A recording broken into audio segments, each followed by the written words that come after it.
Fala, meus queridos, tudo bem com vocês? Na videoaula de hoje, a gente vai falar um pouco mais sobre a agricultura nos países centrais, ou seja, nos países desenvolvidos. Vamos lá, começando pelos Estados Unidos. Como vocês podem observar pelo mapa, a produção agropecuária nos Estados Unidos é organizada em grandes áreas de produção, como vocês observam nas manchas e nas respectivas legendas. Essas manchas, essas áreas, são chamadas de cinturões agrícolas ou belts agrícolas. Cuidado, não confundir com cinturões ou belts industriais, tá? Porque a organização industrial dos Estados Unidos também acontece por grandes áreas produtoras, são chamados belts industriais. Mas nós estamos falando aqui dos belts agrícolas, beleza? Mas o que está por trás dessa organização espacial, dessa localização geográfica de cada um desses belts? O que justifica a localização de cada um deles, onde eles estão? Então, são esses dois motivos aqui, essas duas características. Primeiro, as condições naturais. É claro, né, a agricultura, gente, ainda é uma atividade econômica muito influenciada pelas condições naturais. Quais condições naturais são essas? Principalmente solo, claro, relevo, hidrografia e clima. Tá? Por mais que a gente tenha um avanço tecnológico cada vez maior, e a gente vai falar disso porque os países centrais são os que mais utilizam a tecnologia na sua produção agropecuária, mas por mais que tenha esse avanço tecnológico, a agricultura ainda é muito dependente, é muito influenciada pelas questões naturais do território. Tá? A gente vai ver isso daqui a pouquinho.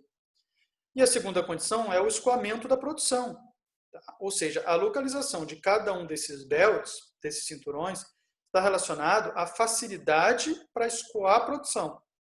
Ou seja, para levar aquilo que eu estou produzindo nessa área até a área de consumo ou até uma área de exportação.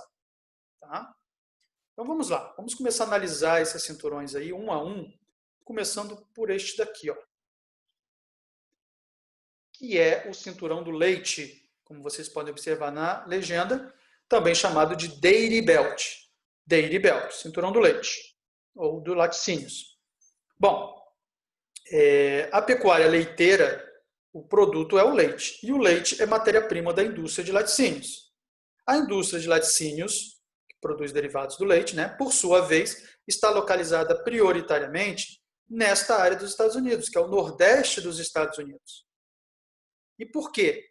Porque ali é uma área de industrialização mais antiga, é o chamado Manufacturing Belt nos Estados Unidos. Mas essa industrialização mais antiga envolve indústrias tradicionais, indústrias mais antigas. Por exemplo, indústria têxtil, de tecidos, e, por exemplo, indústria de alimentos, na qual se enquadra a indústria de laticínios. Tá? Então, vamos lá. A localização do Dairy Belt nessa área no nordeste dos Estados Unidos está relacionado, primeiro, à proximidade com as indústrias de laticínios, que usam o leite como matéria-prima. E, segundo, com o mercado consumidor. Quem consome leite, tá? São as pessoas. Então, o leite e os derivados do leite são produtos alimentícios e, portanto, perecíveis. Eles estragam com o tempo, com mais facilidade. Então, tem que localizar a produção de leite próximo à minha área de consumo e próximo às indústrias que vão utilizar o leite como matéria-prima. Tá? Então, a localização do Dairy Belt tem essas justificativas. Matéria-prima para a indústria de laticínios, que por sua vez está concentrada nessa área, que é uma área de industrialização mais antiga, e a proximidade com o mercado consumidor, porque o nordeste dos Estados Unidos é uma área densamente povoada. Tá? O amarelo aí, que está escrito ali na legenda culturas variadas, poderia ser hortifruti granjeiros também. Mais uma vez, a proximidade com o mercado consumidor, porque é uma indústria, é um produto que estraga, um produto perecível. Tá? Então, produz ali leguminosas, ovo e tudo mais. Eu preciso que essa produção, esses alimentos, cheguem rapidamente até o mercado consumidor, para evitar o desperdício, para evitar a perda de alimentos. Tá? Essa cor aqui, que eu não sei bem o que é isso aqui, é cinturão do algodão. Cotton Belt, cinturão do algodão. Tem uma justificativa geográfica também, que é a proximidade com o vale do rio Mississippi, ou melhor, proximidade com o rio Mississippi, né? Cujas águas são utilizadas para irrigar boa parte da plantação de algodão. Por isso, a localização do Cotton Belt, cinturão do algodão, nesta área. Beleza? Bom, fruticultura ou fruit belt tem aqui e tem lá no oeste também. Isso está relacionado, a localização está relacionado à proximidade com áreas mais úmidas, né? Porque são áreas litorâneas, portanto sofrem o efeito da maritimidade, tem presença maior de umidade, e isso é melhor para a produção de frutas. Então, lá no oeste você tem a localização pontual do clima mediterrâneo, né?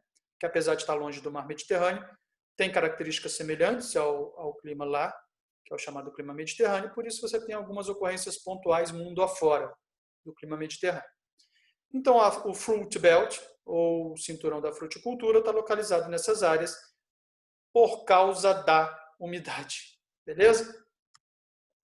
Esse verde aqui, que é o trigo, ó, cinturão do trigo, ou Wheat Belt. Bom, vocês podem observar que esse cinturão tem uma localização latitudinal, né? Olha só, vertical, assim, relacionado à latitude. Isso está relacionado à variedade de espécies de trigo. O trigo tem diversas espécies e umas se adaptam mais a um clima mais frio do que outras. E aí essas que se adaptam melhor ao clima frio, você planta aqui, a altas latitudes, próximo à fronteira com o Canadá, onde o clima é mais frio. E as que não se adaptam tão bem ao clima frio, que precisam de um clima mais ameno, você planta aqui, ó, baixas latitudes, ou melhor, né, baixas latitudes comparadas com essas daqui. Né? Os Estados Unidos, como um todo, têm altitudes mais elevadas mesmo. Mas, enfim, aqui mais ao sul, você planta o trigo que não é tão adaptado ao clima frio. E mais ao norte, você planta o trigo que é adaptado ao clima frio. Beleza? O roxo aí é o cinturão da pecuária de corte, também chamado de Ranching Belt. Tá? A localização está relacionada a terras menos valorizadas para o cultivo agrícola. E são terras menos valorizadas porque são terras mais áridas, mais secas. Tá? Então você não tem uma localização muito propícia para a prática agrícola, e aí você destinou essa área para a pecuária de corte. Tá? Ranching Belt. Beleza? Esse outro verde aí é o cinturão do milho, vocês podem observar na legenda, mas também é o cinturão da soja, que não aparece na legenda, mas está ali junto. Tá? Ou seja, o Corn Belt e o Soy Belt. Tá? Cinturão Corn Belt, cinturão do milho, e Soy Belt, cinturão da soja. A localização desse cinturão está relacionada à proximidade com a área de pecuária leiteira, com essa área aqui. Ó. Mas por quê? Porque milho e soja são matéria-prima para ração animal. Ração essa que vai ser usada na alimentação dos animais ali do cinturão do laticínios. Tá? Por isso a localização desse cinturão próximo à área criadora de animais, de gado leiteiro. Tá? Próxima à área do Dairy Belt. Então a localização do corn e do soy belt está muito relacionada à proximidade com a área do Dairy Belt, tá?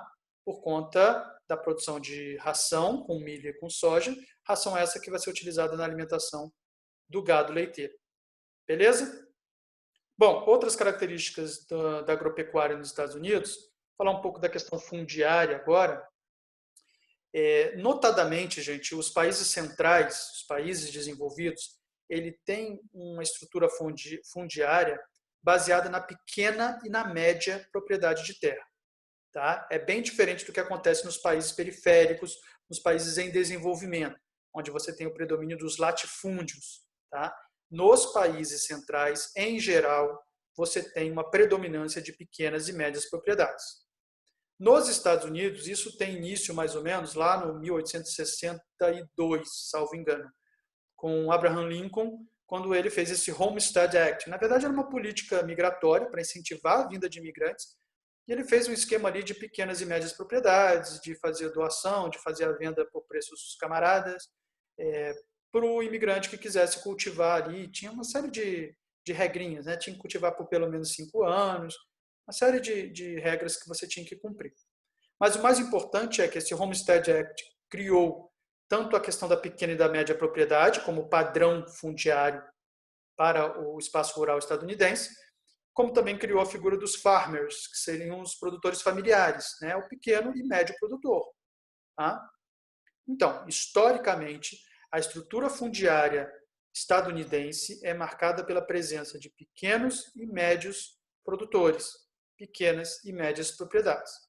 Mas, porém, contudo, entretanto, todavia, com o avanço dos grandes conglomerados agroindustriais, né, o agronegócio, a agroindústria, as grandes empresas que são multitransnacionais, você tem observado um processo de latifundiarização da estrutura fundiária nos Estados Unidos. Ou seja, por mais que ainda persista a característica de pequena e média propriedade, tem se observado um avanço cada vez maior dos latifúndios, tá? Dos grandes proprietários de terra, no modelo agrícola estadunidense. Outra característica importante é que os Estados Unidos usam muito a tecnologia no que se refere aos agrotóxicos e aos OGMs, ou seja, organismos geneticamente modificados, ou transgênicos. Tá? OGMs significa organismos geneticamente modificados, que é a mesma coisa do que transgênicos. E os agrotóxicos, ou seja, os Estados Unidos usam muito essa tecnologia referente a essas duas características. Tá? Ou seja, tem muito agrotóxico e tem muito organismo geneticamente modificado. Beleza? Bom, ainda na América anglo-saxônica, vamos falar sobre o Canadá. Primeira coisa importante é que o Canadá tem limitações naturais para a prática agropecuária por conta do clima muito frio. Né? A localização do Canadá em altas latitudes, vocês podem observar ali até o Círculo Polar Ártico. Né? Aqui, ó. O Círculo Polar Ártico, que atravessa o Canadá, é um indicativo de que o Canadá tem climas muito rigorosos, muito frios. E aí a prática agropecuária fica um pouco prejudicada. Vocês podem até observar que ela está mais concentrada ao sul e ao sudeste do território canadense. Tá? O Canadá é um grande produtor de cereais. Os cereais eles são mais adaptados, são mais fáceis de serem cultivados em climas mais frios. Tá? Por isso que o Canadá, a Europa também são grandes produtores de cereais. Agora, o grande destaque do Canadá é a silvicultura, é o extrativismo. Eu sei que a gente está falando de agricultura, mas temos que falar aí um pouco do espaço rural, do espaço da produção rural canadense. Tá? E a silvicultura, o extrativismo vegetal, da celulose. O Canadá tem a maior indústria de celulose do mundo. Extrai celulose derrubando as coníferas, tá? As florestas de coníferas.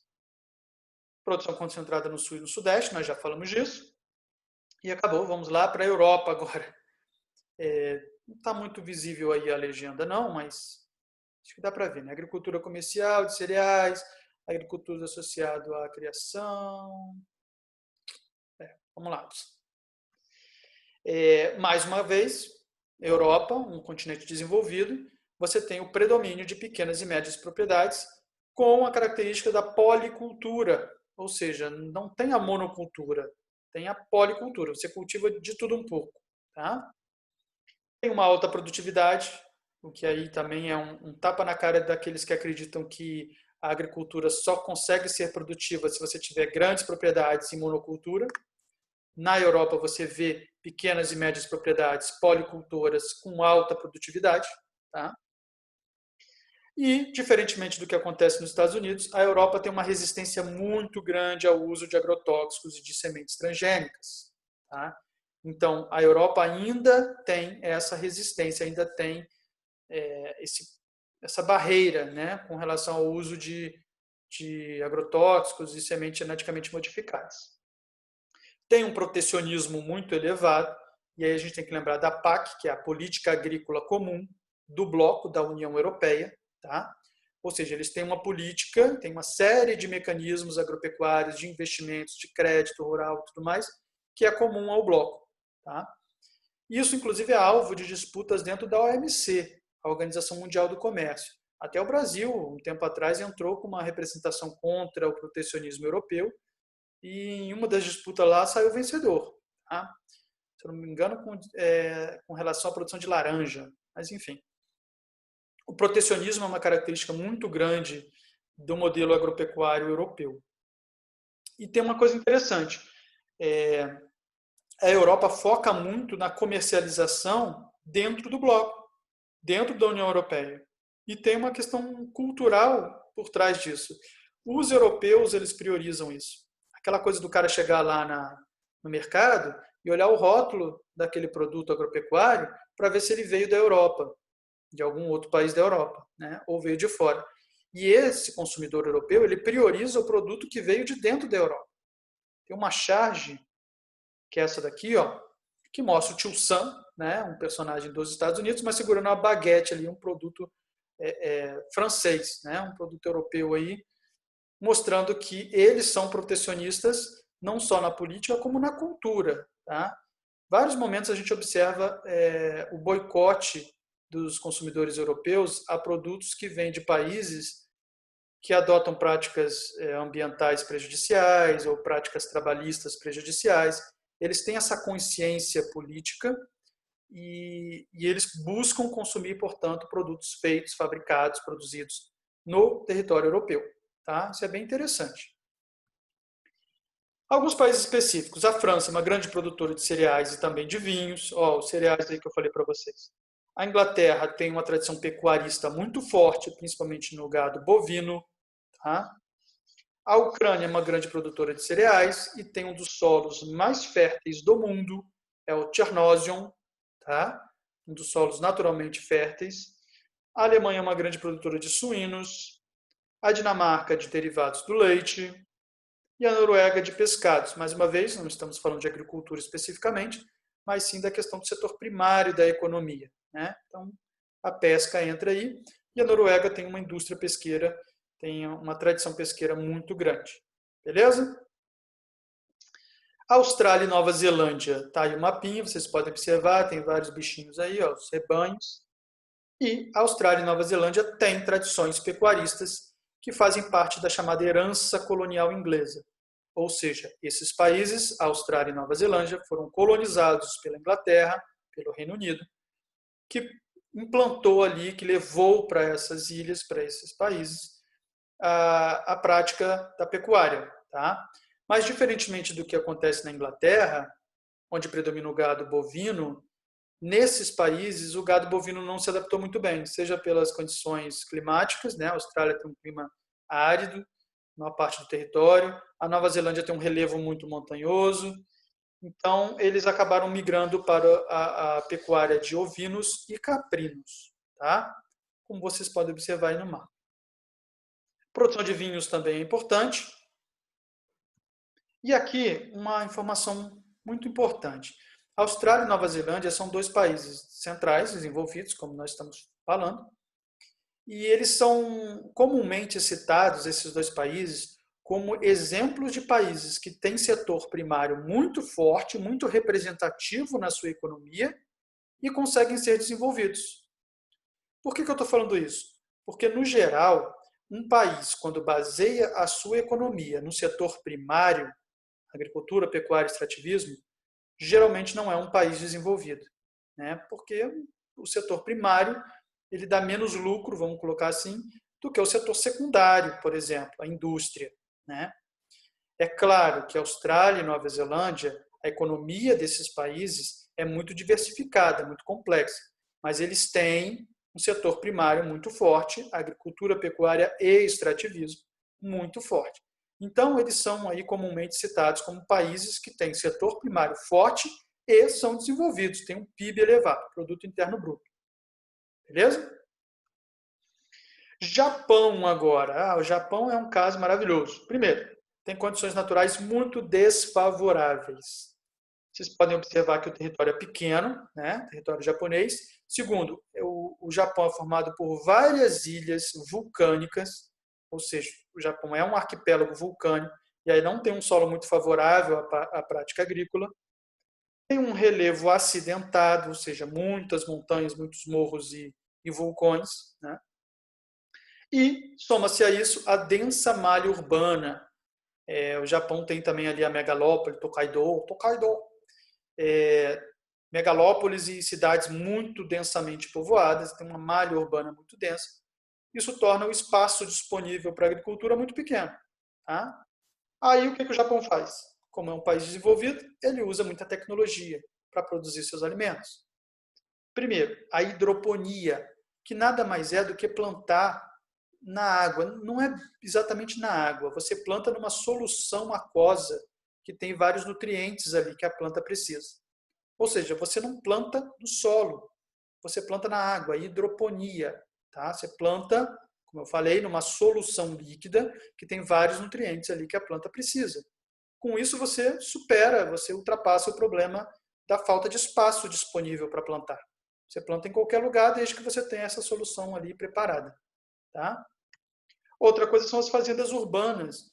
Então, em várias áreas que são urbanas, são densamente povoadas, você tem grandes cultivos, grandes plantações, até no terraço das casas, nas varandas e tudo mais, nos telhados. Tá? Então, características agropecuárias do Japão, para superar as dificuldades que as condições naturais impõem, o Japão usa muita tecnologia. E aqui Israel. Daqui a pouquinho a gente fala dessa figura, mas Israel é outro país que não tem condições naturais favoráveis, além de ser um país muito pequeno, ele tem clima desértico predominando, tá?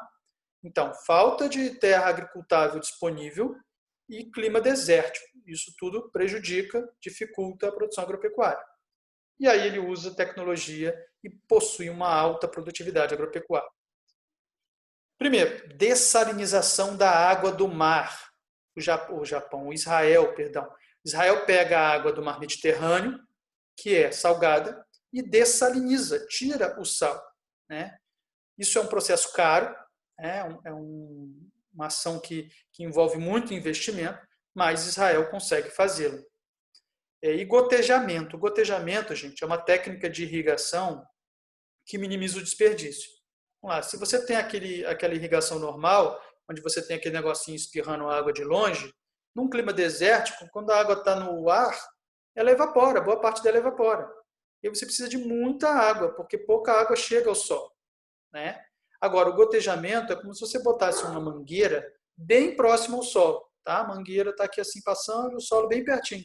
E aí uns buraquinhos da mangueira vai pingando na área que você quer. Então, o contato da água com o ar é muito pequeno. Né? Ela passa ali da mangueira, rapidamente ela já cai no solo. Então, você minimiza o desperdício de água, minimiza a evaporação de água. Beleza?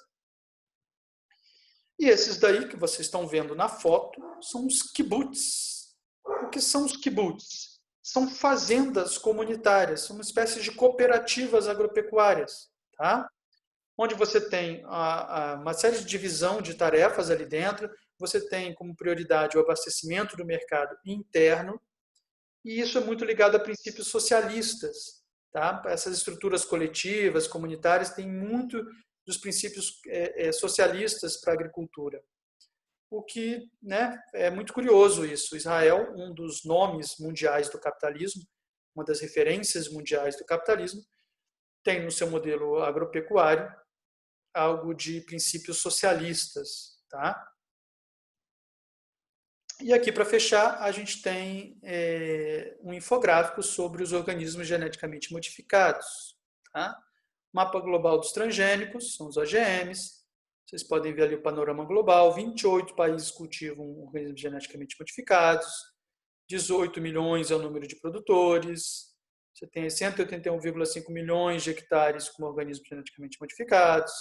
Tá? 95% são pequenos produtores. Tá? O que mais? Os países que mais utilizam, Estados Unidos, seguidos pelo Brasil. Tá? E aí, gente, eu abro um parênteses aqui para falar sobre os OGMs, que é o seguinte: ainda não existem estudos científicos que comprovem o dano ou não dos organismos geneticamente modificados para o nosso organismo, para a nossa saúde. Estou falando isso porque tem muita gente que fala assim, o OGM, você mexe na genética da planta para tornar essa planta ou mais resistente a pragas e a condições naturais desfavoráveis, ou para tornar essa planta mais atrativa para o consumo, né? Então você tem lá, vamos supor, melancia sem semente, sei lá, enfim, uma goiaba daquele imensa e sem bicho, né? Tudo isso vem da modificação genética que o organismo sofre. E não existem estudos que mostrem que isso faz bem ou faz mal. Então tem gente que diz, isso faz muito mal para a saúde. Não tem como saber. Ou tem gente que fala assim, isso não faz bem nem mal. Não tem como saber. Não tem como saber nada. Por quê? Porque isso exige estudo de longo prazo. A gente não sabe se isso faz bem, se isso faz mal, se isso não faz diferença. Tá? Na aula que a gente vai falar sobre a agricultura dos países periféricos, eu vou dar uma dica de um documentário para vocês assistirem. Tá? Mas analisem aí a tecnologia no Brasil, o que é cultivado atualmente e as previsões. 51,2 milhões de hectares de OGMs previstos em 2022 e 2023. 103 milhões de hectares são fronteiras agrícolas que podem ser ocupadas. Ou seja, a gente tem um potencial de expansão da prática agropecuária associado com o cultivo de OGMs. Tá? Isso é significativo para o território brasileiro, mas o Brasil se enquadra em países periféricos, ou melhor, semi-periféricos, e aí a gente vai falar disso numa outra videoaula. Beleza, gente? Alguma dúvida? Alguma pergunta? Algum comentário? Já sabe, né? Deixa aqui nos comentários ou me procure nas redes sociais. Valeu, gente. Até a próxima.